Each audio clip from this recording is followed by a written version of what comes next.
வருகிற அக்டோபர் 2 காந்தியடிகளின் பிறந்த நாள் அன்று விடுதலை சிறுத்தைகள் கட்சியின் மகளிர் விடுதலை இயக்கம் சார்பில் மது மற்றும் போதைப்பொருள் ஒழிப்பு மகளிர் மாநாடு நடைபெறுகிறது. கள்ளக்குறிச்சி மாவட்டத்தில் இந்த மாநாடு நடைபெற உள்ளது.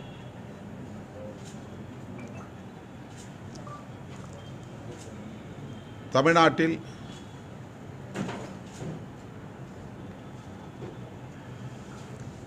கள்ளச்சாராயத்தால் தொடர்ந்து நூற்றுக்கணக்கானவர்கள் பலியாகி வருகின்றனர். கடந்த 2006ஆம் ஆண்டிலிருந்து 2024ஆம் ஆண்டு வரையில் 1589 பேர் பலியாகி இருக்கிறார்கள். மரக்காணம் அருகே மீனவர் மற்றும் தலித் மக்கள் வசிக்கும் குடியிருப்பு பகுதிகளில் கள்ளச்சாராயம் அருந்தி 14 பேர் உயிரிழந்தார்கள். அது தமிழ்நாட்டையே உலுக்கியது. அதன் பின்னர் கள்ளக்குறிச்சியில் கள்ளச்சாராயம் அருந்தி 89 பேர் பலியாகி இருக்கிறார்கள். 69 பேர் நினைக்கிறேன். 69 பேர் பலியாகி இருக்கிறார்கள்.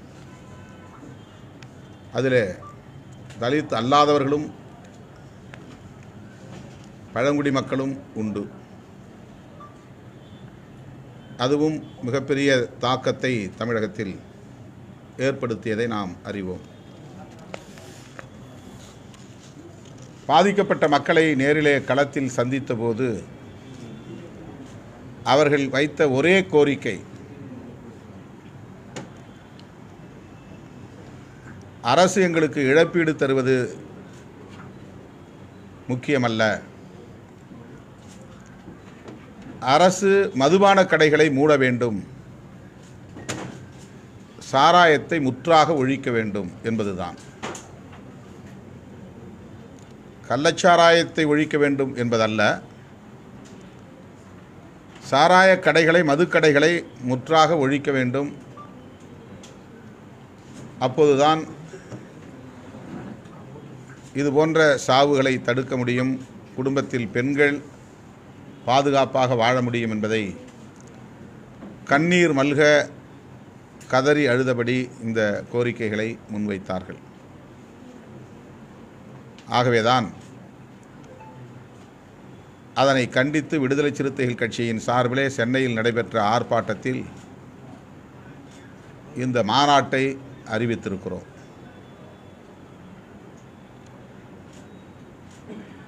மதுவிலக்கு கொள்கையை தனது உயிர்மூச்சு கொள்கையாக கொண்டவர் காந்தியடிகள். புரட்சியாளர் அம்பேத்கர், தந்தை பெரியார் போன்ற பல தலைவர்கள் மதுவிலக்கு கொள்கையை உயர்த்தி பிடித்தார்கள், வலியுறுத்தினார்கள். காந்தியடிகள் அதை உயிர்மூச்சு கொள்கையாகவே அகிம்சையை எப்படி தனது முக்கியமான கொள்கைகளுள் ஒன்றாக அவர் முன்வைத்தாரோ அந்த வரிசையில் மதுவிலக்கு கொள்கையும் அவருடைய முதன்மையான கொள்கைகளுள் ஒன்று. அரசியல் அடிப்படையில், கருத்தியல் அடிப்படையில் அவரோடு விடுதலை சிறுத்தைகள் கட்சி அல்லது அம்பேத்கர் இயக்கங்கள் முரண்பட்டாலும் கூட மதசார்பின்மை, மதுவிலக்கு போன்றவற்றில் முழுமையாக உடன்படுகிறோம் காந்தியடிகளின் நிலைப்பாட்டுடன். அந்த வகையிலே அக்டோபர் 2 காந்தியடிகள் பிறந்த நாளில் விடுதலை சிறுத்தைகள் கட்சி லட்சக்கணக்கான மகளிரை திரட்டி மது மற்றும் போதைப்பொருள் ஒழிப்பு மாநாட்டை வலியுறுத்துகிறோம். அதில் முதன்மையான கோரிக்கை, தமிழ்நாட்டில் படிப்படியாக மதுக்கடைகளை மூட வேண்டும். 2016ஆம் ஆண்டு தேர்தல் அறிக்கையில் திராவிட முன்னேற்றக் கழகம் படிப்படியாக மதுவிலக்கை நடைமுறைப்படுத்தும் என்று உறுதியளித்தது. திமுகவுக்கும் மதுவிலக்கு கொள்கையிலே உடன்பாடு உண்டு, அதிமுகவுக்கும் உடன்பாடு உண்டு, இடதுசாரி கட்சிகளுக்கும் மதுவிலக்கு கொள்கையிலே உடன்பாடு உண்டு, விடுதலை சிறுத்தைகள் கட்சிக்கும் மதுவிலக்கு கொள்கையில் உடன்பாடு உண்டு. ஆகவே தமிழ்நாட்டில் உள்ள எல்லா கட்சிகளுமே மதுவிலக்கை வலியுறுத்துகிற போது மதுக்கடைகளை மூடுவதில் என்ன தயக்கம் என்பதுதான் நாம் எழுப்ப விரும்புகிற கேள்வி. நல்ல சாராயத்தால் கள்ளச்சாராயத்தை தடுக்க முடியும் என்கிற வாதம் ஏற்புடையதல்ல. சாராயம் என்றாலே அது கேடுதான். நல்ல சாராயம் என்று எதுவும் இல்லை. சாராயம் என்பதே உள்ளத்துக்கும் உடலுக்கும் தீங்கானது, சமூகத்திற்கும் தேசத்திற்கும் கேடானது. ஆகவே முழுமையான மதுவிலக்கு என்பதுதான் தீர்வாக இருக்க முடியும். அரசாங்கமே மதுபானத்தை விற்பனை செய்தால் கள்ளச்சாராயத்தை கட்டுப்படுத்த முடியும் என்பது ஒரு கற்பனாவாதம். அது எல்லா மாநிலங்களிலும் கள்ளச்சாராயம் புழக்கத்தில் இருக்கிறது. 1-2 மாநிலங்களை தவிர எல்லா மாநிலங்களிலும் அரசு மதுபான கடைகளை திறந்திருக்கிறது. பீகாரிலே, குஜராத்திலே மாநில அரசுகள் மதுவிலக்கை நடைமுறைப்படுத்தினாலும் கள்ளச்சாராய புழக்கம் இருக்கத்தான் செய்கிறது. அதற்கு காரணம் அண்டை மாநிலங்களில் மது புழக்கம், அரசு மதுபான கடைகள் இயங்குகின்றன. அதனையொட்டி கள்ளச்சாராயத்தை கட்டுப்படுத்த முடியவில்லை. சாராய விற்பனையிலே அரசு ஒரு தாராளமான நிலைப்பாட்டை எடுக்கிற போது கள்ளச்சாராயத்தை கட்டுப்படுத்துவதற்கு அவர்களால் கவனம் செலுத்த முடிவதில்லை என்பதுதான் நடைமுறை உண்மையாக இருக்கிறது. எனவே நல்ல சாராயம் கள்ளச்சாராயம் என்கிற வாதமே கூடாது, முழு மதுவிலக்கு என்பதுதான் ஒரே தீர்வு என்பதை அனைத்து ஜனநாயக சக்திகளும் ஒருங்கிணைந்து குரல் கொடுக்க வேண்டிய தேவை இருக்கிறது. இதற்கு அரசமைப்பு சட்டமே வழிகாட்டுகிறது. டைரக்டிவ் பிரின்சிபல்ஸ் என்கிற வழிகாட்டு நெறிமுறைகளில் அந்த பகுதியில் 47வது உறுப்பு ஆர்டிக்கிள் 47 படிப்படியாக மதுவிலக்கை தேசிய அளவில் நடைமுறைப்படுத்த வேண்டும் என்று வழிகாட்டுகிறது. அதன் அடிப்படையில் 1954 மதுவிலக்கு கொள்கையை வரையறுப்பதற்காக ஒரு கமிஷன் அமைக்கப்பட்டது. அந்த கமிஷன் 1955 பரிந்துரைகளை வழங்கியது. அந்த பரிந்துரைகளின் அடிப்படையில் மாநில அரசுகள் மதுவிலக்கை முழுமையாக ஏற்றுக்கொள்ள வேண்டும். மாநில அரசுகளும் இந்திய ஒன்றிய அரசும் ஒருங்கிணைந்து குறிப்பிட்ட காலக்கெடுவுக்குள் மதுவிலக்கை முழுமையாக நடைமுறைப்படுத்த முன்வர வேண்டும். அதற்கான தனி சட்டத்தை இயற்ற வேண்டும் என்று பரிந்துரையில் கூறப்பட்டிருக்கிறது. அந்த பரிந்துரை மிகவும் முக்கியத்துவம் வாய்ந்தவை. 1955 செப்டம்பர் 10, இன்றைக்கு தான் செப்டம்பர் 10, 1955 ஒரு கோயின்சிடென்ஸாக இது அமைந்திருக்கிறது. இந்த ஆண்டு இறுதிக்குள், அதாவது 1955 இந்த ஆண்டு இறுதிக்குள் மதுவிலக்கு கொள்கையை முழுமையாக ஏற்றுக்கொண்டு மாநில அரசுகள் அறிவிக்க வேண்டும். இது பரிந்துரையில் ஒன்று. ஒன்றிய அரசின் மதுவிலக்கு திட்டங்களுக்கு முழுமையாக ஒத்துழைப்பு வழங்க வேண்டும். ஒன்றிய அரசானது மக்களுக்கு இது பற்றிய கல்வியை ஊட்டுவதன் மூலம் மதுவிலக்கை ஏற்றுக்கொள்ள செய்ய வேண்டும். அதாவது ஒரு பிரச்சாரமே இது சம்பந்தமாக செய்ய வேண்டும் என்பதோடு கல்வி மூலமாகவும் இதை பரப்ப வேண்டும். இது பற்றிய விழிப்புணர்வை பரப்ப வேண்டும். 1958 ஏப்ரல் 1ஆம் தேதி தேசிய அளவில் இதற்கென சட்டம் ஒன்று இயற்றப்பட வேண்டும். அதுக்கே டேட் குறிச்சிருக்காங்க. 1958 ஏப்ரல் 1ஆம் தேதிக்குள்ளே சட்டம் இயற்ற வேண்டும். Central legislation. இந்திய ஒன்றிய அரசு மதுவிலக்கு தொடர்பாக, போதைப்பொருள் ஒழிப்பு தொடர்பாக ஒரு சட்டத்தை இயற்ற வேண்டும் என்று அந்த மதுவிலக்கு விசாரணை குழு பரிந்துரைத்திருக்கிறது. இதுவரையில் மதுவிலக்கு கொள்கையை ஏற்காத மாநில அரசுகள் 1956 ஏப்ரல் 1ஆம் தேதிக்குள்ளாக ஏற்றுக்கொள்ள வேண்டும். அதற்கும் ஒரு காலக்கெடு விதித்திருக்கிறது. 55 கொடுத்த அறிக்கையில் 56 ஏப்ரல் 1க்குள்ளாக எல்லா மாநில அரசுகளும் மதுவிலக்கு கொள்கையை கொள்கை அளவிலே ஏற்றுக்கொள்ள வேண்டும். அரசு ஊழியர் நடத்தை விதிமுறைகளில் மது அருந்துவதில்லை என்பதை கட்டாயம் இடம்பெறச் செய்ய வேண்டும். உடல் நலத்துக்கு தீங்கு விளைவிக்கும் கஞ்சா உள்ளிட்ட போதைப் பொருட்களின் விற்பனையை படிப்படியாக நிறுத்தப்பட வேண்டும்.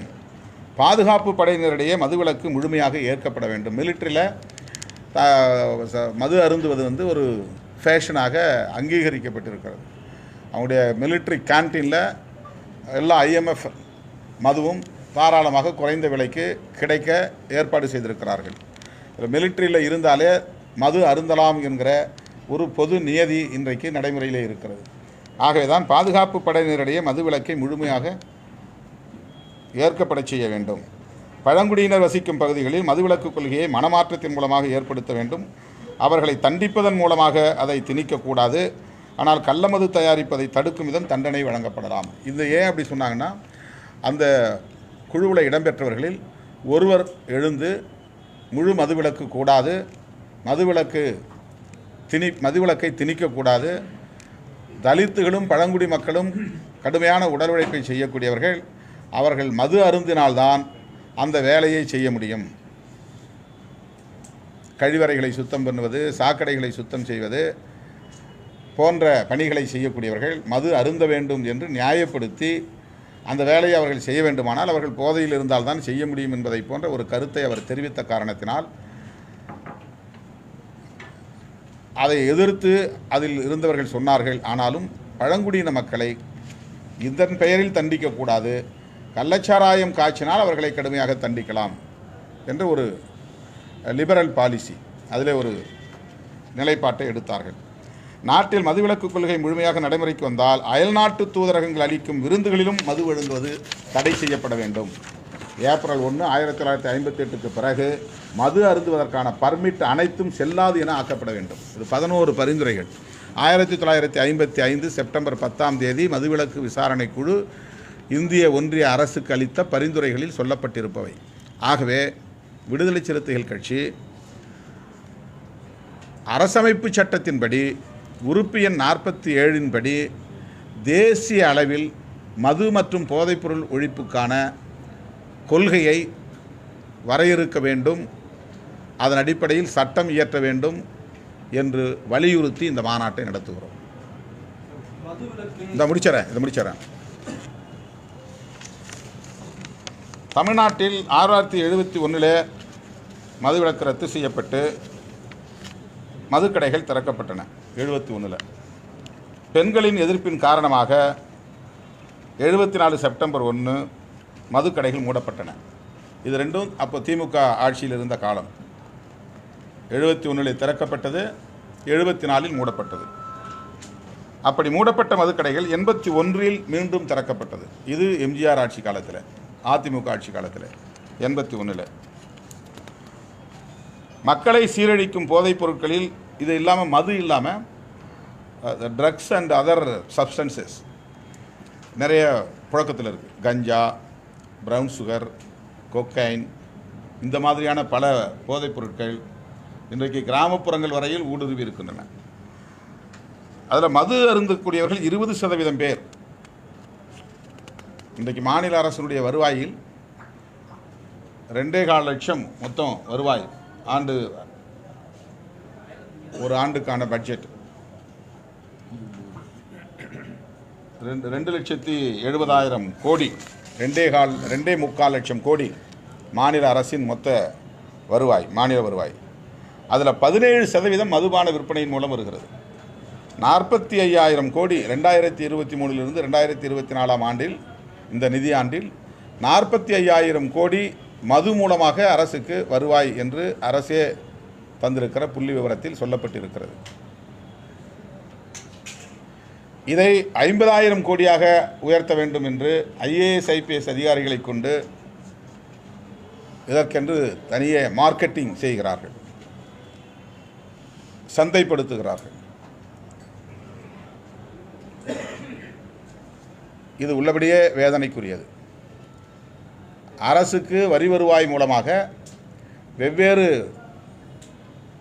தளங்களிலிருந்து நிதியை மொத்த வருவாயை ஈட்ட முடியும். எல்லோரையும் மது நோயாளிகளாக குடி நோயாளிகளாக மாற்றிவிட்டு அவர்களுக்கு நலத்திட்டங்களை அறிவிப்பதில் எந்த பயனும் இல்லை.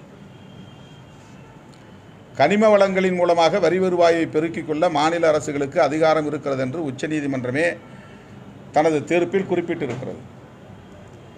ஜிஎஸ்டி வரியின் மூலம் மாநில அரசுகளுக்கு சேர வேண்டிய பாக்கியை இந்திய ஒன்றிய அரசு தராமல் முடக்கி வைத்திருக்கிறது. அதை பெறுவதன் மூலம் வரி வருவாயை சீர் செய்ய முடியும்.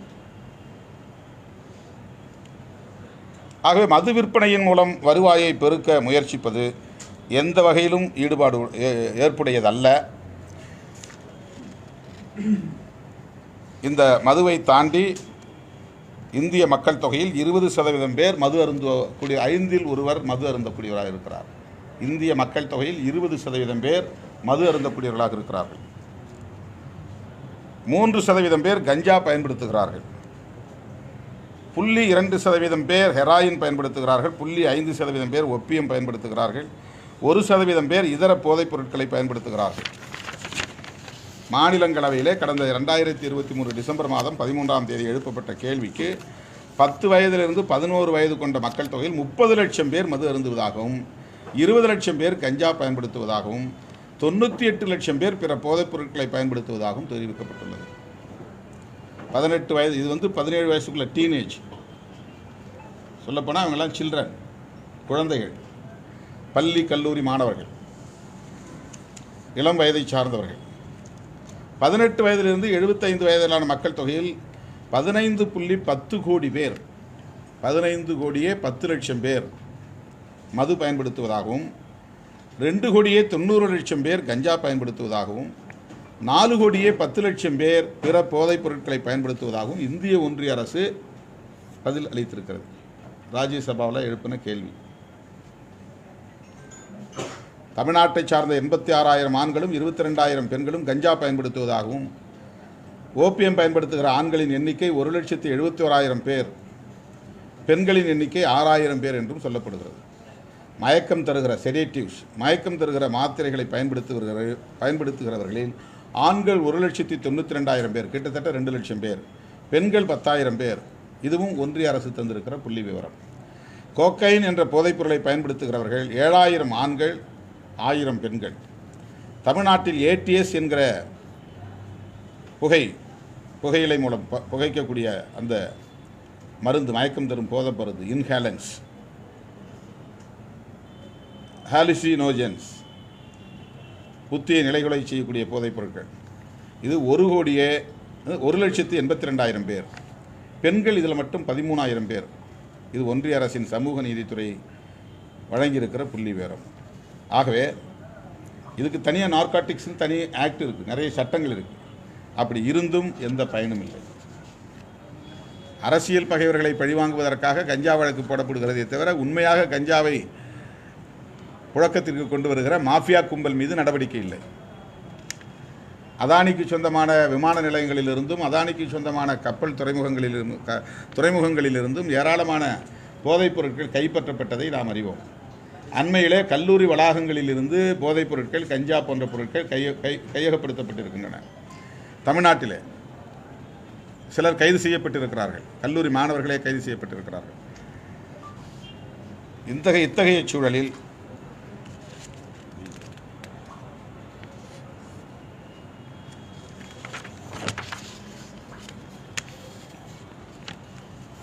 நாம் இந்த மாநாட்டின் மூலம் முன்வைக்க விரும்புகிற கோரிக்கைகள், ஒன்று, இந்திய அரசுக்கு வைக்கிற கோரிக்கைகள், அரசமைப்பு சட்டத்தின் உறுப்பு எண் 47 கூறியுள்ளவாறு மதுவிலக்கை தேசிய கொள்கையாக அறிவிக்க வேண்டும். இது ஒரு ஸ்டேட் மட்டும்தான் அதை செய்யணும் அப்படின்னு இருக்கக்கூடாது. தமிழ்நாட்டில் மதுவிலக்கு கொள்கை இருந்து பாண்டிச்சேரியில் மதுவிலக்கு கொள்கை இல்லைன்னா தமிழ்நாட்டை காப்பாற்ற முடியாது. ஆக இந்தியா முழுவதும் இது தேசிய மதுவிலக்கு கொள்கையை அறிவிக்க வேண்டும்.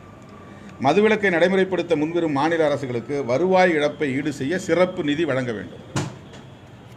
இந்திய ஒன்றிய அரசினுடைய கடமை இது. போதைப் பொருள்கள் நடமாட்டத்தையும் பயன்பாட்டையும் கட்டுப்படுத்த உறுதியான நடவடிக்கையை மேற்கொள்ள வேண்டும். அதாவது அதற்குன்னு தனி சட்டம் இயற்றி உறுதியான நடவடிக்கையை மேற்கொள்ள வேண்டும். போதைப் பொருளுக்கு அதை கண்ட்ரோல் பண்ணுறது சட்டம் இருக்குது, மதுவிலக்குக்கு அப்படி ஒரு சட்டம் இல்லை. அதனால் அதை சட்டம் கொண்டு வர வேண்டும்.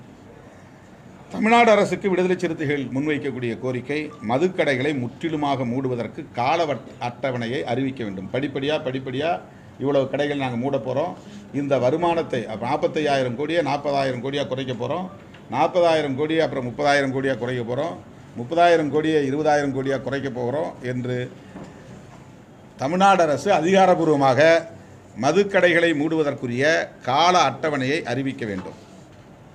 போதைப் பொருட்கள் நடமாட்டத்தை கட்டுப்படுத்த உறுதியான நடவடிக்கைகளை எடுக்க வேண்டும். மது மற்றும் போதைப் பொருட்கள் ஒழிப்பு பரப்புரையில் மகளிர் சுய உதவி குழுக்களை ஈடுபடுத்த வேண்டும். மது மற்றும் போதைப் பொருட்கள் நோயாளிகளுக்கு சிகிச்சை அளிக்க, மறுவாழ்வு அளிக்க ஏற்பாடு செய்ய வேண்டும். இப்போ இவ்வளவு 40,000 கோடி வருமானம் வருகிறது. ஆனால் அடிக்ஷன் சென்டர் கவர்மெண்ட் மூலமாக இருக்கான்னா இல்லை, ரீஹாபிலிட்டேஷன் சென்டர் இருக்கான்னா இல்லை, கவுன்சிலிங் சென்டர்ஸ் ஏதாவது ஹாஸ்பிட்டல்ஸில் இருக்கான்னா இல்லை. குடிநோயாளிகளை சரி செய்வதற்கு, காப்பாற்றுவதற்கு, அந்த குடும்பங்களை காப்பாற்றுவதற்கு இந்த 45,000 கோடியில் ஒரு 1,000 கோடி ரூபாயை ஏன் செலவு பண்ணக்கூடாது? ரீஹாபிலிட்டேஷன் சென்டர் ப்ரைவேட் தான் வச்சுருக்கான். ப்ரைவேட் வச்சுருக்க ரீஹாபிலிட்டேஷன் சென்டரில் பெருசாக ரிசல்ட் கிடைக்கல. போயிட்டு வெளியே வர்றவங்க மறுபடியும் அதே நிலையில் தான் இருக்கிறாங்க. சில புகார்களும் இருக்கிறது, அவங்கள கடுமையாக வதைக்கிறார்கள் குடிக்கக்கூடாதுன்னு சொல்லி அப்படின்லாம் சொல்கிறாங்க. அது எந்த அளவுக்கு உண்மைன்னு தெரியல. ஆனால் அவங்களாவது பொறுப்புணர்வோடு அதை செய்கிறாங்க. Private sectors NGOs rehabilitation centre வச்சு இந்த மாதிரி குடிநோயாளிகளை காப்பாற்றுகிறார்கள். அவங்களுக்கு நிறைய மருத்துவம் செய்கிறாங்க, அல்லது கவுன்சிலிங் கொடுக்குறாங்க. அவங்களுக்கு டே டு டே ஆக்டிவிட்டீஸ், அது ஒரு ப்ராக்டிஸ் கொடுக்குறாங்க. 7 மணிக்கு எழுந்திருக்கணும், 5 மணிக்கு அவங்க கடவுளை வணங்கணும், மந்திரம் சொல்லணும், பைபிளை படிக்கணும், அல்லது வேதங்களை படிக்கணும். இந்த மாதிரி அவங்களுடைய அந்த மைண்டு டைவர்ஷன் பண்ணக்கூடிய சில ப்ராக்டிஸ்லாம் அவங்களுக்கு சொல்லிக் கொடுக்குறாங்க. எக்ஸசைஸ் சொல்லிக் கொடுக்குறாங்க, யோகா சொல்லிக் கொடுக்குறாங்க, ஸ்போர்ட்ஸ் ஆக்டிவிட்டீஸில் ஈடுபடுத்துகிறாங்க. இதெல்லாம் ரீஹாபிலிட்டேஷன் சென்டர். பட் அது மாதிரி கவர்மெண்ட் வச்சுருக்காங்களா? 45,000 கோடி மது மூலமாக வருமானம் வருகிற போது அதில் ஒரு போர்ஷன் ஏன் அடிக்ஷன் சென்டருக்கு பயன்படுத்தக்கூடாது, ரீஹாபிலிட்டேஷன் சென்டருக்கு பயன்படுத்தக்கூடாது? ஒவ்வொரு மருத்துவமனையிலும் அடிக்ஷன் சென்டர் இருக்கணும், ஒவ்வொரு மருத்துவமனையிலும் ரீஹாபிலிட்டேஷன் சென்டர் இருக்கணும். அதுக்கு சைக்காட்ரிஸ்ட் அண்ட் சைக்காலஜிஸ்ட் நிறைய நியமனம் பண்ணணும், அப்பாயின்மெண்ட் பண்ணணும். இந்தியாவை,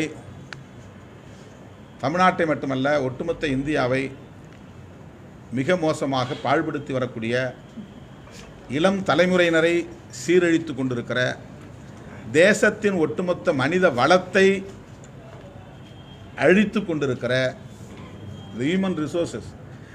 ஒரு பெரிய டாக்டராக வர வேண்டியவன் இளம் வயசுலேயே வீணாகி போயிடுறான், பெரிய என்ஜினியராக வர வேண்டியவன் இளம் வயசுலேயே பாதிக்கப்பட்டுறான், ஒரு பெரிய படைப்பாளியாக வர வேண்டியவன் 15 வயசு 16 வயசுலேயே வீணாக போயிடுறான். குடும்பமும் அவனுக்கு இல்லாமல் போயிடுது. அவன் குடும்பத்துக்கு பாரமாகவும் இருக்கிறான், அந்த ஊருக்கு பாரமாகவும் இருக்கிறான், ஒட்டுமொத்த தேசத்துக்கு பாரமாக இருக்கிறான். கிராமங்களுக்கு போகிற நேரத்தில் ஒரு 100 பேர் எங்களை சூழ்ந்து நிற்கிறாங்கன்னா அதில் கிட்டத்தட்ட 30 பேர் 40 பேர் போதையில் இருக்கிறாங்க. அந்த அந்த ஹியூமன் ரிசோர்ஸ் கடுமையாக பாதிக்கப்படுகிறது. மனித வளத்தை கடுமையாக பாதிக்க செய்யக்கூடிய மது அரசாங்கத்தினாலேயே நடத்தப்படுவது, விற்பனை செய்யப்படுவது இந்த தேசத்திற்கு விரோதமான செயல், மனித வளத்தை பாழ்படுத்தக்கூடிய செயல். எனவே மது மற்றும் போதைப் பொருட்களை ஒழிப்பதற்கு தேசிய கொள்கை வேண்டும். பீகார் மாநிலத்தில் மதுவிலக்கு கொள்கை நடைமுறைப்படுத்தியதனால் என்ன ரிசல்ட் அப்படிங்கிறது வருகிற போது, பெண்களுக்கு இதுவரையில் நேர்ந்த டொமஸ்டிக் வயலன்ஸ் குறைந்திருக்கிறது. குடிநோயாளிகளால் பெண்கள் தாக்கப்படுவது, மூர்க்கமாக தாக்கப்படுவது, குடும்பத்தில் உள்ள பொருட்கள் அனைத்தையும் விரயம் செய்வது, அதனால் ஏற்படுகிற பாதிப்பு, பெற்ற பிள்ளைகளை காப்பாற்ற வேண்டிய முழு பொறுப்பும் சிங்கிள் மதர், தாயிடமே அது திணிக்கப்படுகிற நிலை, சுமத்தப்படுகிற நிலை, இது போன்ற வன்முறை, பொருளியல் பாதிப்பு, குடும்ப ஒற்றுமை பாதிப்பு என்கிற பல வகையில் டிஸ்ஆர்கனைசேஷன் ஆஃப் ஃபேமிலி. இதனால் குழந்தைகளுடைய படிப்பு பாதிக்கப்படுகிறது, குழந்தைகள் தவறான வழிநடத்துதலுக்கு ஆளாக்கப்படுகிறார்கள். எனவே தமிழ்நாடு அரசு இதில் கூடுதல் கவனம் செலுத்த வேண்டும். 2026 சட்டமன்ற தேர்தலுக்கு முன்னதாக திராவிட முன்னேற்றக் கழகம் இன்றைக்கு ஒரு ஆளுங்கட்சி என்கிற நிலையில் விடுதலை சிறுத்தைகள் அங்கவகிக்கும் திமுக கூட்டணியின் தலைமை வகிக்கும் கட்சி என்கிற நிலையில் தோழமையோடு விடுக்கிற வேண்டுகோள், 2016 தேர்தல் அறிக்கைகளை வலியுறுத்தி அந்த நிலைப்பாட்டை உயிர்ப்பிக்க வேண்டும். முழு மதுவிலக்கு கொள்கையை நடைமுறைப்படுத்துவதற்குரிய செயல் திட்டத்தை வரையறுக்க வேண்டும் என்று வலியுறுத்துகிறோம். அதன் அடிப்படையில் இந்த மாநாடு நடைபெறுகிறது. இந்த மாநாட்டை ஒட்டி இன்றைக்கு நான் மாலை 4 மணி அளவில் மரக்காணத்திலே கள்ளச்சாராயத்தால் உயிரிழந்த குடும்பத்தினரை சந்தித்து 10 மீனவர் குடும்பம், 4 தலித் குடும்பம், இந்த 14 குடும்பங்களை சந்தித்து ஆறுதல் சொல்ல இருக்கிறோம். 11ஆம் தேதி காலை கள்ளக்குறிச்சியில் ஏற்கனவே 2 நாள் அங்கே தங்கியிருந்து பாதிக்கப்பட்டவர்களை சந்தித்து ஆறுதல் சொல்லியிருக்கிறேன் என்றாலும் கூட அதில் இன்னும் ஒரு 20 குடும்பங்களை சார்ந்தவர்கள், உயிரிழந்த குடும்பங்களை சார்ந்தவர்களுக்கு இழப்பீடு நாங்கள் வழங்க வேண்டியிருக்கிறது. அதையொட்டி நாளை கள்ளக்குறிச்சியிலே 10 மணிக்கு பாதிக்கப்பட்ட குடும்பத்தினரை சந்திக்கிறோம். மாலையில் இந்த மாநாட்டுக்கான தயாரிப்பு பணிகளை செய்வதற்கு கலந்தாய்வு கூட்டம், இதையொட்டி நான் 8 நாள் சுற்றுப்பயணம் மேற்கொள்கிறேன். 11ஆம் தேதி விழுப்புரம், கடலூர், கள்ளக்குறிச்சி, புதுச்சேரி ஆகிய மாவட்டங்களை சார்ந்த மண்டல பொறுப்பாளர்களோடு கலந்தாய்வு கூட்டம் நடைபெறுகிறது. அந்த நிகழ்விலே மருத்துவர் சிவராமன் சிறப்புரை ஆற்றுகிறார். ஏன் மதுவை ஒழிக்க வேண்டும், போதைப்பொருளை ஒழிக்க வேண்டும் என்கிற கருத்தை வலியுறுத்தி மருத்துவர் சிவராமன் பங்கேற்று உரையாற்றுகிறார். 12ஆம் தேதி செங்கல்பட்டு, திருவள்ளூர், காஞ்சிபுரம், சென்னை ஆகிய 4 மாவட்டங்களை சார்ந்த மண்டல அளவிலான அனைத்து பொறுப்பாளர்களையும் சந்தித்து கலந்தாய்வு கூட்டம் நடத்துகிறோம். அந்த கூட்டத்திலும் மருத்துவர் சிவராமன் கலந்து கொண்டு சிறப்புரை ஆற்றுகிறார். 13ஆம் தேதி வேலூர், ராணிப்பேட்டை, திருப்பத்தூர், திருவண்ணாமலை, கிருஷ்ணகிரி ஆகிய 5 மாவட்டங்களை சார்ந்த பொறுப்பாளர்கள் சந்திப்பு கூட்டம் நடைபெறுகிறது. அந்த கூட்டத்திலே மருத்துவர் விக்ரம்குமார் கலந்து கொண்டு உரையாற்றுகிறார். 15ஆம் தேதி தஞ்சை மண்டலம், தஞ்சாவூர், திருவாரூர், மயிலாடுதுறை, நாகை, காரைக்கால் ஆகிய மாவட்டங்களை சார்ந்த நிர்வாகிகள் சந்திப்பு. 18ஆம் தேதி சேலம், தருமபுரி, நாமக்கல், ஈரோடு, திருப்பூர், கோவை, நீலமலை ஆகிய மாவட்டங்களை சார்ந்த பொறுப்பாளர்களோடு கலந்தாய்வு கூட்டம். அங்கே மருத்துவர் சிவராமன் சிறப்புரை ஆற்றுகிறார். 18 சேலம், அதான். 19 திருச்சி, கரூர், புதுக்கோட்டை, அரியலூர், பெரம்பலூர் ஆகிய மாவட்டங்களில் நிர்வாகிகள் கலந்தாய்வு கூட்டம் நடைபெறுகிறது. 20ஆம் தேதி தென் மாவட்ட பொறுப்பாளர்கள் அனைவரையும் ஒருங்கிணைத்து மதுரையில் நடத்துகிறோம். மதுரை, திண்டுக்கல், தேனி, சிவகங்கை, ராமநாதபுரம், விருதுநகர், தென்காசி, தூத்துக்குடி, நெல்லை, கன்னியாகுமரி ஆகிய அனைத்து தென் மாவட்டங்களை சார்ந்த நிர்வாகிகளோடு இந்த கலந்தாய்வு கூட்டம் நடைபெறுகிறது. அதன் பின்னர் அக்டோபர் 2ஆம் தேதி கள்ளக்குறிச்சி மாவட்டத்தில், கள்ளக்குறிச்சி அருகே அல்லது உளுந்தூர்பேட்டை அருகே இந்த மாநாடு நடத்த திட்டமிட்டிருக்கிறோம்.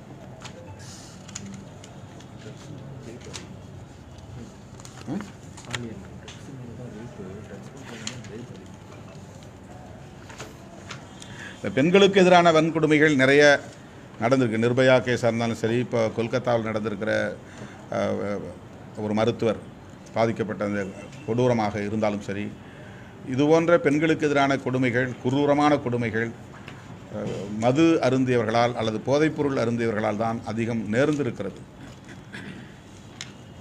இது நிரூபிக்கப்பட்ட உண்மையாக இருக்கிறது. ஆகவே பெண்களின் பாதுகாப்பும் இதில் முக்கியமாக அடங்கியிருக்கிறது. ஒட்டுமொத்தத்தில் நாட்டின், தேசத்தின் மனித வளம் முக்கியமானது. மனித வளத்தைப் போல உயர்ந்த ஒரு செல்வம் ஒரு தேசத்திற்கு வேறு எதுவும் இருக்க முடியாது. வேறு எந்த செல்வமும் உயர்ந்த செல்வம் இல்லை. மனித வளம், ஹியூமன் ரிசோர்ஸ், அதுதான் மிக முக்கியமானது. எல்லோரையும் குடிநோயாளிகள் ஆக்கிவிட்டு நாட்டை வல்லரசாக்க முடியாது. ஒவ்வொரு குடும்பத்திலும் குடிநோயாளிகளை உருவாக்கிவிட்டு நலத்திட்டங்கள் வழங்குவதில் எந்த பயனும் இல்லை. ஆகவே மாநில அரசுக்கும் இந்திய ஒன்றிய அரசுக்கும் இந்த கோரிக்கைகளை வலியுறுத்தக்கூடிய வகையில் விடுதலை சிறுத்தைகளின் மாநாடு, மகளிர் மாநாடு அக்டோபர் 2 நடைபெறுகிறது. அதற்கு உங்களுடைய முழுமையான ஒத்துழைப்பு தேவை. சார், முதல்ல விசிகா சார்பில் கூட்டணி கட்சியில் இருந்தாலும் இவ்வளோ பெரிய மாநாட்டை நடத்துறதுக்கு இவ்வளோ பெரிய விஷயங்களை சொன்னதுக்கு முதல்ல உங்களுக்கு வாழ்த்துக்கள். இப்போ என்னன்னா இன்றைக்காவது நல்லபடியாக சொன்னீங்களே, உங்களுக்கு வந்து என்னுடைய நன்றி, உங்களுக்கு வந்து என்னுடைய மகிழ்ச்சியை தெரிவித்துக்கிறேன். நான் சொல்லி முடிக்கிறேன். கள்ளுக்கடை திறக்கணும்னு சொல்லிட்டு பல இடத்துல வந்து பல கட்சிகள் வந்து முன்வைக்கிறாங்க, பல சங்கங்கள் வந்து கோரிக்கை வைக்கிறாங்க. ஸோ இதுக்கு வந்து ஆல்டர்னேட்டிவாக கள்ளுக்கடை வந்து அமையும் நீங்கள் நினைக்கிறீங்களா சார்? எந்த போதைப் பொருளும் கூடாது என்பதுதான் எங்களின் நிலைப்பாடு. அதனால் எவ்வளவு மருத்துவ குணங்கள் இருக்கின்றன போகின்றன என்கிற விவரங்கள் எங்களிடம் வந்து சந்தித்து வியாபாரிகள், கல்லுவை அதாவது பனை ஏறுகிற, தென்னை ஏறுகிற தொழிலாளர்கள் சார்பிலே வந்து எங்களை சந்தித்தார்கள். எந்த அடிப்படையிலும் எந்த போதைப் பொருளையும் நாம் கொள்கை அடிப்படையில் ஏற்க முடியாது. நடைமுறையில் என்ன அப்படிங்கிறது வேறு, ப்ராக்டிக்கலாக என்னங்கிறது வேறு. ஆனால் in principle we are not for டாடி ஆல்சோ. கல்லுவையும் நாங்கள் வந்து ஏற்கிறதில்ல. இது விடுதலை சிறுத்தைகளின் நிலைப்பாடு. எது? ஆமாம், விற்பனை அதிகரிக்கிறாங்க.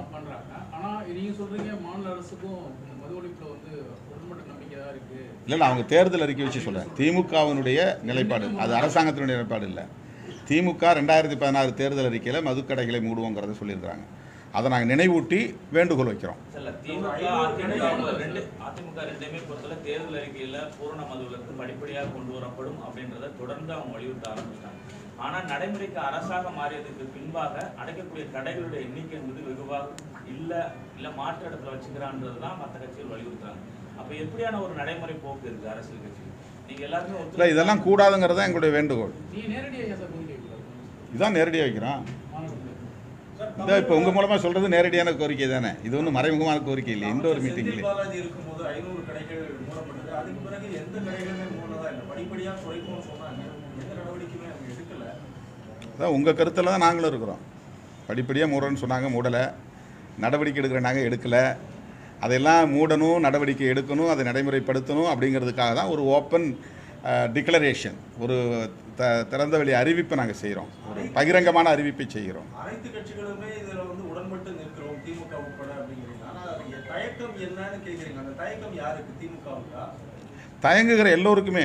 அதிமுகவும் சொல்கிறாங்க, ஆனால் நடைமுறைப்படுத்தலை. இப்போ வேணா அவங்க எங்களோட சேரட்டும், இந்த மாநாட்டுக்கு வரணும்னு விரும்புகிறவங்களாம் வரட்டும். அதிமுக கூட வந்து பங்கேற்கலாம், அதிமுக கூட வரலாம், எந்த கட்சியும் வரலாம், எல்லா கட்சியும் வரலாம். மது ஒழிப்பில் உடன்பாடு உள்ள அனைவரும் ஒரே மேடையில் நிற்க வேண்டிய தேவை இருக்கிறது. இது வந்து நாட் ஃபார் எலெக்ஷன். இதை எலெக்ஷனோடு நீங்கள் சம்மந்தப்படுத்தவே வேண்டாம்.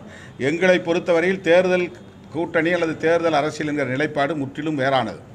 மக்களுடைய பிரச்சனைக்காக நாங்கள் எந்த சக்திகளோடும் எக்ஸப்ட் மதவாத சாதியவாத சக்திகளை விட தவிர இதுலேயும் கூட அவங்களோட எங்களால் இணைய முடியாது. சாதிய போதைங்கிறது மது போதையை விட மோசமானது, மத போதைங்கிறது போதைப் பொருள்களை விட கொக்கைனை விட ரொம்ப மோசமானது. அதனால் அது வந்து அதில் நாங்கள் சாதிய மதவாத சக்திகளை தவிர மற்ற எல்லா ஜனநாயக சக்திகளும் ஒரே மேடையில் நிற்க வேண்டிய தேவை இருக்கிறது. இல்லை, தேர்தல் அரசியலோடு பொருத்த வேண்டாம். தேர்தல் அரசியல் வேறு, தேர்தல் நிலைப்பாடு என்பது வேறு. அதில் நாங்கள் போட்டு குழப்பிக்கவே மாட்டோம். தேர்தல் நேரத்தில் நாங்கள் எடுக்க வேண்டிய நிலைப்பாடு அது முற்றிலும் என்டையர்லி டிஃப்ரெண்ட் ஃப்ரம் திஸ். அதாவது இதுக்கும் அதுக்கும் சம்மந்தம் இல்லை. மாநாட்டுக்கான இடம் தேர்வு பண்ணிட்டீங்களா? அனுமதி கிடைச்சதா? உங்களுக்கு ஏதாவது சிக்கல் இருக்கா மாநாடு நடத்துறதுல? இது வந்து ஒரு ஜனநாயக தேசம் தானே. நிறைய பேருக்கு சிக்கல் இருக்குங்கிறாங்க. இல்லை, அவங்க முதல் முறையாக சந்திக்கிறதுனால சிக்கலாக பார்க்குறாங்க. அது மாநாட்டுக்கு எல்லாருக்கும் அப்படி 22 கட்டளைகள் போட்டது உண்டு, கேள்விகள் எழுப்பியது உண்டு. அது கிடைக்காம போய் கோர்ட்டில் எக்கச்சக்கமான டைரக்ஷன்ஸ், ரெஸ்ட்ரிக்ஷன்ஸ்லாம் போடுவாங்க. அதெல்லாம் நிறைய சந்திச்சிருக்கோமே நம்ம. முதல் மாநாட்டை நடத்துறாரு, அவருக்கு நீங்கள் என்ன சொல்லுங்க? நான் வாழ்த்துக்கள் ஏற்கனவே பலமுறை சொல்லிட்டேன், மீண்டும் சொல்லுகிறேன். அவருடைய மாநாடு வெற்றிகரமாக அமைய வேண்டும். அந்த மாநாடு என்பது அவருடைய கொள்கை கோட்பாடு குறித்த பிரகடனம் செய்யக்கூடிய ஒரு மாநாடாக இருக்கும் என்று எதிர்பார்க்கப்படுகிறது. அவருக்கு என்னுடைய வாழ்த்துக்கள். இல்லை, அது தவறாக புரிஞ்சுக்கிறாங்க, தவறாக உங்களுக்கு சொல்கிறாங்க. Wrong inputs. நான் அதை பற்றி ஒன்றும் கருத்து சொல்ல விரும்பவில்லை. ராங் இன்புட்ஸ் நாங்கள் ஆதரித்து தான் அது சட்டமானது. விடுதலை சிறுத்தைகளுடைய தனிப்பட்ட கருத்தை அன்றைய முதல்வர் முத்தமிழறிஞர் கலைஞர் அவர்கள் தனியே அழைத்து எங்களோடு விவாதித்து அதன் பிறகுதான் அனைத்து கட்சி கூட்டத்தை கூட்டி அதிலே ஒரு தீர்மானத்தை நிறைவேற்றி இந்த சட்டத்தை கொண்டு வந்தார். அதிலே எங்களுக்கு எந்த விதமான மாற்று கருத்தும் இல்லை. இன்றைக்கு நாங்கள் உச்சநீதிமன்றத்திலே தொடுத்திருக்கிற வழக்கில் ரெஸ்பாண்டன்ட்னா எதிர்மனுதாரர். இந்த எதிர்மனுதாரரில் நாங்கள் போட்டிருக்கிற நபர்கள் யாருன்னா 6 பேரை எதிர்மனுதாரராக நாங்கள் போட்டிருக்கோம். அந்த 6 பேருமே Punjab and union government, Punjab government and union government 2 தான். இதுதான் நாங்கள் வந்து அந்த அதில் ஒரே ஒரு வார்த்தை கூட தமிழ்நாடு பற்றி இருக்காது அதில், அல்லது அருந்ததியர் இடஒதுக்கீட்டை பற்றி இருக்காது. இது வந்து வேறு, அவங்க சொல்கிறது வேறு. அவன் ஆல் இண்டியா லெவலில் நடைமுறைப்படுத்துவதற்கான ஒரு ஜட்ஜ்மெண்ட்டை சொல்லியிருக்கிறாங்க. இது தமிழ்நாடு அளவில் இருந்த ஒரு பிரச்சனை, அது தொடக்கத்தில் இருந்த பிரச்சனை, அதில் எந்த பிரச்சனையும் கிடையாது. ஆல் இண்டியா லெவலில் சப்கேட்டகரைசேஷனுங்கிற பேரில் தலித்துகளை வந்து சிதறடிக்கக்கூடிய முயற்சியில் ஈடுபடுறதுனால தான் நேஷனல் கமிஷன் ஃபார் எஸ்சியே இதை எதிர்க்குது. நேஷனல் கமிஷன் ஃபார் எஸ்சிங்கிறது விசிகேவுடைய ஒரு அமைப்பு கிடையாது, அது தேசிய ஆணையம். அவங்களே இதை எதிர்க்கிறாங்க. இது சப்கேட்டகரைசேஷன் கூடாதுன்னு சுப்ரீம் கோர்ட் ஆர்டரை வந்து அவங்க எதிர்க்கிறாங்க. இவங்க மாயாவதி அம்மா எதிர்க்கிறாங்க. அவங்க தமிழ்நாட்டில் இப்படி தீர்ப்பு இருக்குது, அதை நான் எதிர்க்கிறோங்கிற அடிப்படையில் அவங்க எதிர்க்கல. சிராக் பாஸ்வான் எதிர்க்கிறாரு, பீகாரில் இருக்கிறவர். அவர் நேஷனல் வியூவோட பார்க்குறாரு, ஒரு தேசிய பார்வையோட பார்க்குறாரு. அம்பேத்கருடைய பேரன் பிரகாஷ் அம்பேத்கர் அதை எதிர்க்கிறாரு. சந்திரசேகர் ஆசாத்னு இப்போ உத்தரப்பிரதேசத்தில் வந்திருக்கிற ஒரு எம்பி, அவர் எதிர்க்கிறாரு. அதே மாதிரி இப்போ நான் மகாராஷ்டிரா போயிருந்தேன், தலித் பாந்தஸ் பழைய அமைப்பு, அந்த அமைப்புடைய எல்லா தலைவர்களுமே இதை எதிர்க்கிறாங்க. நாங்கள் வந்து இதில் போட்டிருக்கிற எதிர்த்தரப்பு யாருன்னா state of Punjab through secretary school education Punjab Chandigarh, அது respondent 1. Respondent 2 director public instruction, director public instructions Punjab Chandigarh, respondent number 2. Gurbachan Singh advocate, அவர் வந்து ரெஸ்பாண்டன்ட் 3. தவீந்தர் சிங் ரெஸ்பாண்டன்ட் 4, அவர் lecturer government senior secondary school. Chamar Mahasabha Punjab through its president, அவங்க தான் அந்த எதிர்த்து கேஸ் போட்டவங்க. இவங்க கேஸுக்கு தான் அந்த தீர்ப்பு வந்துருக்குது. தமிழ்நாட்டு வழக்கில் அந்த தீர்ப்பு வரல. இல்லை இப்போ இவங்களை மனசில் வச்சுக்கிட்டா இருக்கிறாங்க. இது ஒரு நேஷனல் பர்செப்ஷன் இருக்குது. தமிழ்நாட்டில் இப்படி இடஒதுக்கீடு கொடுத்துருக்குறாங்க, அதனால் எதுக்குறேன்னு இவங்க எதுக்கல. சப்கேட்டகரைசேஷனுங்கிறது என்னென்னா க்ரீமி லேயர் சப்கேட்டகரைசேஷன், இது 2 தான், அல்லது சப் கிளாசிஃபிகேஷன், இது 2 தான் பிரச்சனை. இது தமிழ்நாட்டில் இருக்கிற உள்ளொதுக்கீடுங்கிறது வந்து சப்கேட்டகரைசேஷன் பண்ணலை. ஒரு மொத்த தொகுப்பிலிருந்து ஒரு 3% எஸ்சி அருந்ததியர் அப்படின்னு கொடுக்குறாங்க, அவ்வளோதான். ஆந்திராவில், தெலுங்கானாவில், பஞ்சாபில் ஒட்டுமொத்த தலித்துகளை 2 குரூப்பாவோ 4 குரூப்பாவோ பிரிச்சிடுறாங்க.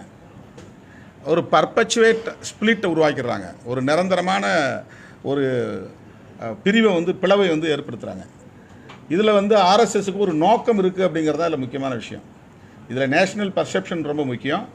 பிஜேபி அண்ட் ஆர்எஸ்எஸ்ஸுடைய ஸ்டாண்ட் என்னங்கிறது முக்கியம்.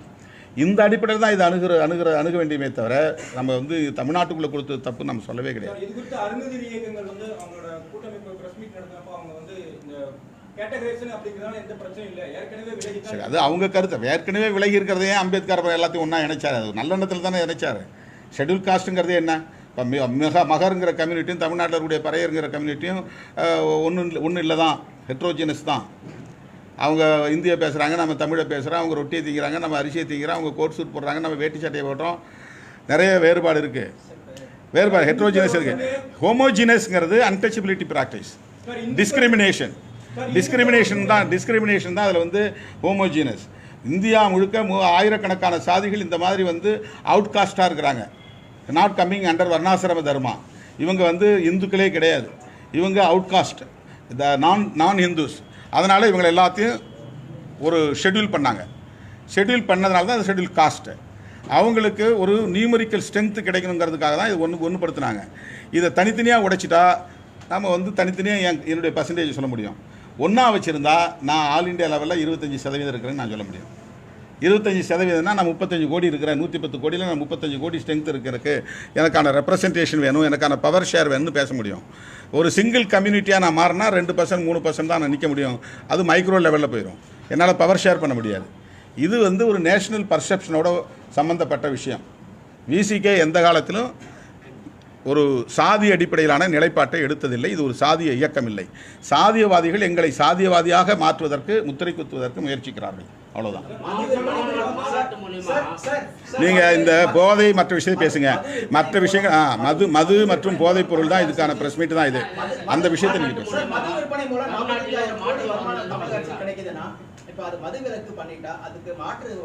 அரசாங்கம், இந்திய ஒன்று அரசாங்கம் அதுக்கு இழப்பீடு கொடுக்கட்டும். அதான் அங்கே தீர்மானத்தில் எங்களுடைய கோரிக்கையில் வச்சிருக்கிறோம்ல. மது விலக்கை நடைமுறைப்படுத்த முன்வருகிற மாநிலங்களுக்கு இந்திய ஒன்றிய அரசு சிறப்பு நிதியை ஒதுக்க வேண்டும், அதை ஈடுகட்ட வேண்டும். வேற வழியே தேடுங்க. வருமானத்தை தேடுறதுக்கு வேற எத்தனையோ வழிமுறைகள் இருக்கு. தேசிய கல்விக் கொள்கையில எத்தனையோ வழிமுறைகள் இருக்கு. தேசிய கல்விக் கொள்கையோட உங்களுடைய நிலைப்பாடு, தேசிய கல்விக் கொள்கையில உங்களுடைய அது ஆரம்பத்திலேயே நாங்கள் அதை வந்து எதிர்த்திருக்கிறோம். அதை வந்து அவங்க இன்டைரக்டாக அவங்களுடைய கொள்கையை திணிக்க பார்க்குறாங்க. நீங்கள் தமிழ்லையும் படிச்சிங்க, இந்திய படிங்கன்றாங்க. இது வந்து அவங்களுடைய ஸ்ட்ராட்டஜியில் ஒன்று. இது ஒரு உத்தி. முன்ன வந்து இந்திய திணிச்சேன்னு சொன்னதுனால இல்லை நாங்கள் வந்து நீங்கள் தமிழில் படிச்சிங்க, தமிழில் வந்து புத்தகங்கள் வெளியிட்டுங்க, என்ன வேணாலும் பண்ணிங்க, ஆனால் இந்திய படிங்க. இப்போ வந்து அவங்களுடைய நோக்கங்கிறது ஒரு 25 வருஷத்துக்கு பின்னால், ஒரு 50 வருஷத்துக்கு பின்னால் இந்தியா முழுக்க எல்லாரும் இந்தி பேசக்கூடியவர்களாக மாறணும். அதுதான் அவங்களுடைய நோக்கம். எல்லாருக்கும் இந்தி தெரியணும், எல்லாரும் இந்தி பேசணும். அப்போ இந்தியா முழுக்க இந்தி வாழாக்களாக மாறிவிட்டால் அவர்களுடைய ஆதிக்கத்தை எக்ஸ்ட்ரா இது பண்ணிக்க முடியும், தக்க வச்சுக்க முடியும், பர்பச்சுவேட் பண்ணிக்க முடியும். அதுதான் அவங்களுடைய நோக்கம். அது வந்து அவங்க சனாதன தர்மத்தை, வர்ணாசிரம தர்மத்தை கல்விக் கொள்கையிலும் திணிக்கிறார்கள். ஏன்னா ஸ்டேட் வந்து கவர்மெண்ட்டுக்கு அந்த சிலபஸை, கல்வி கொள்கையை வரையறுக்கிறதுக்கான அதிகாரம் கிடையாது. அவங்க தான் சிலபஸை கூட தீர்மானிப்பாங்க. NEP வந்துருச்சுன்னா அவங்க தான் அதெல்லாம் தீர்மானிப்பாங்க. இப்போ அவங்க விரும்பக்கூடிய கொள்கையை தான் கல்விக் கொள்கையை அங்கே வந்து திணிக்க பார்க்குறாங்க. அதனால் எங்களுக்கு அவங்களுடைய உள்நோக்கம் தெரியுதுனால நாங்கள் எதிர்க்கிறோம். நாங்கள் மத்திய அரசாங்கத்துக்கு ஒத்துழைக்க மாட்டோம் அல்லது கான்ஸ்டிடியூஷனை எதிர்த்து பேசுகிறோம் கிடையாது. நாங்கள் கான்ஸ்டிடியூஷனை ஏற்றுக்கிட்டோம், இந்திய ஒன்றிய அரசுங்கிற கட்டமைப்பையும் ஏற்றுக்கிட்டோம். ஆனாலும் ஒவ்வொரு தேசிய இனத்திற்குமான, ஒவ்வொரு மாநில அரசுக்குமான உரிமைகளை, இறையாண்மையை பாதுகாக்க வேண்டும். அதான் இந்த இந்திய யூனியன்கிற ஸ்ட்ரக்சரை ஏற்றுக்கொண்டு அதன் அடிப்படையில் மொழி வழி தேசிய இன உரிமைகளை கோருகிறோம். அப்படி பார்க்குற போது NEP வந்து ஒரு உள்நோக்கம் கொண்டதாக இருக்கிறது. அவர்கள் ஒரு திட்டமிட்ட சனாதன கல்வியை திணிக்க பார்க்கிறார்கள். இப்போ உதாரணத்துக்கு வந்து சிந்து சமவெளி நாகரிகத்தை அவங்க வேறு மாதிரி திணிக்கிறாங்க. அதை தான் பாடத்திட்டமாக திணிக்க பார்க்குறாங்க. சரஸ்வதி நதி ஓடிச்சு அப்படின்னு ஒரு புதிய கருத்தாக்கத்தை இளைஞர்கள் மத்தியில் கொண்டு வர பார்க்குறாங்க. இப்போ ஒரு பள்ளியில் போய் ஒரு தோழர் பேசுகிறாரு, நீ போன பிறவியில் செய்த பாவம், அதனால தான் இந்த பிறவியில் நீ வந்து துன்பங்களை அனுபவிக்கிறாய் அப்படின்னு. அவருடைய நம்பிக்கை அது இருக்கலாம். ஆனால் அவங்க கல்வி நிறுவனங்களில் குழந்தைகள் உள்ளத்தில் அந்த கருத்தை விதைக்க பார்க்குறாங்க, முயற்சிக்கிறாங்க. இதெல்லாம் வந்து ஏதோ தன்னியல்பாக நடந்த ஒன்று கிடையாது. இது ஒரு பெரிய செயல் திட்டம் இருக்குது. அவங்களுக்கு தனித்தனியாக வெவ்வேறு இண்டிபெண்ட் குரூப்ஸ் இருக்கிறாங்க. அவங்களுக்கு எல்லாத்துக்கும் ஒரே நோக்கம்தான். ஆனால் அவங்க நேரடியாக RSSோடு இருக்க மாட்டாங்க, நேரடியாக BJPயோடு இருக்க மாட்டாங்க. ஆனால் RSS BJP செய்ய வேண்டிய வேலைகளை எல்லாம் அவங்க செய்வாங்க. இதெல்லாம் கிட்டத்தட்ட 100 ஆண்டு கால செயல் திட்டம் அது. ஆகவே இப்படி அவங்க வந்து கல்விக் கொள்கைக்குள்ளும் ஊடுருவக்கூடிய பேர் ஆபத்து என்பதால் தேசிய கல்விக் கொள்கையில் எங்களுக்கு முரண்பாடு இருக்கிறது என்று ஏற்கனவே பதிவு செய்திருக்கிறோம், மீண்டும் பதிவு செய்கிறோம்.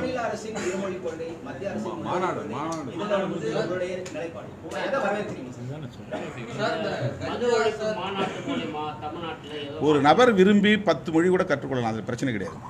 அதை வந்து நீங்கள் ஒரு பாலிசியாக திணிக்கிறது தான் கூடாதுன்றோம். தமிழ்நாட்டுக்குள்ளே ஹிந்தி கற்றுக்கொள்ளாதவர்கள் இருக்கிறாங்களா? இருக்கிறாங்க. தமிழ்நாட்டில் எவ்வளோ பேர் ஹிந்தி படிக்கிறாங்க? ஏன் நம்ம போய் யாராவது தடுக்கிறோமா? இல்லையே. ஹிந்தி பிரச்சார சபா இருக்க, பாதுகாப்பாக இருக்க, யாரும் போய் ஒன்றும் பண்ணலையே. நிறைய CBSE ஸ்கூலில் ஹிந்தி சொல்லித்தராங்களே, நம்ம ஒன்றும் தடுக்கலையே. கவர்மெண்ட்டுடைய பாலிசியாக அதை திணிக்கிற போது, அதை வந்து எஸ்டாப்ளிஷ் பண்ண பார்க்குறாங்க. அவங்க அதை திணிக்கிற போது கூடாதுன்னு சொல்கிறோம்.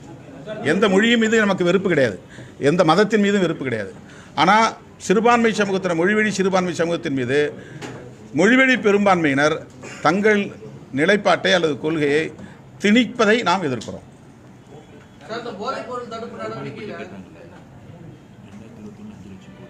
எதுக்கு